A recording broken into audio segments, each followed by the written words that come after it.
SITच्या संबंधाने जी भूमिका मांडली, तर मला वाटतं सगळ्याच क्षेत्राच्या संबंधाने आत्तापर्यंतच्या झालेल्या घटना त्याच्यातली मी SITची चौकशी त्याच्यात नेमावी असं म्हणते।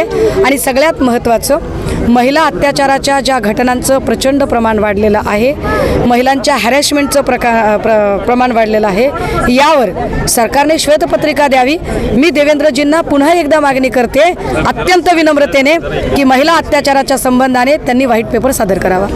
आता तुम्ही मागणी केली आता की पोलिसांनी जे नोटीस सर्वसामान्य शिवसैनिकांना पाठवली, तर पार्श्वभूमीवर तुम्ही आता पोलीस प्रशासनावर पण टीका केली, तर नेमकं काय मागणी? नाही, ही पोलीस प्रशासनावर टीका नाही आहे। मी पोलिसांचा विवेक जागावा, मी पोलिसांचा आणि त्या वर्दीचा आदर करणाऱ्यांपैकी आहे, परंतु मी त्यातला शब्द आपल्याला वाचून दाखवला।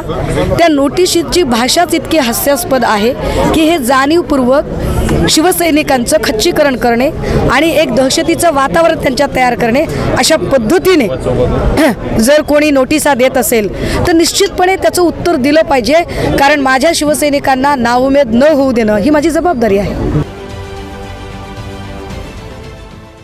देश विदेशातील प्रत्येक घडामोडींचे लाईव्ह अपडेट मिळवण्यासाठी आता साम टीव्हीच्या सर्व सोशल मीडिया प्लॅटफॉर्मला लाईक, फॉलो आणि सबस्क्राईब करा। तसंच सर्व नोटिफिकेशनसाठी बेल आयकॉन प्रेस करायला विसरू नका।